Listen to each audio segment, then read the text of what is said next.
ہم نے یہ طے کیا ہے کہ جو کمزور ہے نا، جو مظلوم ہے، نجعلہم ائمۃ، ہم انہیں امام بنائیں گے، ونجعلہم الوارثین، اور انہی کو زمین کا وارث بنائیں گے، وراثت انہی کے پاس ہے۔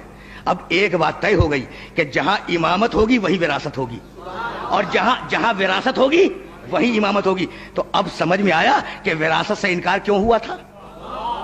نہیں، بات واضح نہیں ہوئی۔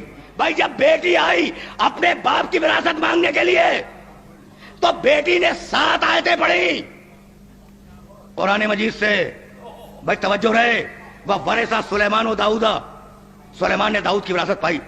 یرثنی وَیَرِثُ مِنْ آلِ یعقوب، میری بھی وراثت اس کو ملے، آل یعقوب کی بھی وراثت ملے۔ للہ میراث السماوات والارض، ایک کے بعد دوسری کے بعد تیسری، یہ کہتی گئی کہ یہ ہے تمہارا قرآن جو وراثت کی بات کرتا ہے۔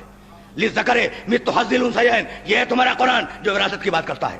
تو 7 آیتیں پڑھی شہزادی نے اپنی وراثت کو اسٹیبلش کرنے کے لیے۔ کتنی؟ 7 آیتیں۔ آیتیں کیا ہیں؟ قرآن ہے نا۔ 7 آیتیں پڑھی شہزادی نے، بڑا اصرار کر رہا ہوں جملے کے اوپر۔ قرآن کی 7 آیتیں پڑھی اور جواب میں ایک حدیث پڑھی گئی۔ شہزادی قرآن پڑھ رہی ہے، جواب میں تم حدیث پڑھ رہے ہو۔ بھئی یہ تمہیں ہوا کیا؟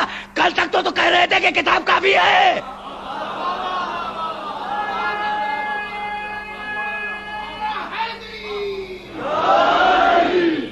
بھئی تمہیں کیا ہوا؟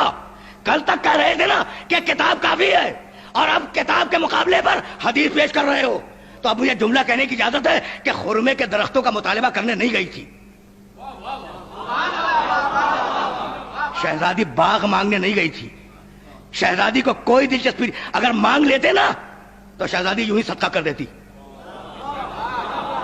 اگر مانگ لیتے تو شہزادی صدقے میں دے دیتی، اپنے بچوں کے صدقے میں دے دیتی اس پورے باغ فلک کو۔ تو باغ مانگنے نہیں گئی تھی شہزادی، تو یہ بتلانے گئی تھی کہ کل میرے باپ نے کہا تھا کہ میں ایک حدیث لکھ دوں، تو تم نے کہا تھا کہ کتاب کافی ہے، اور آج میں کتاب پیش کر رہی ہوں تو تم جواب میں حدیث پیش کر رہے ہو۔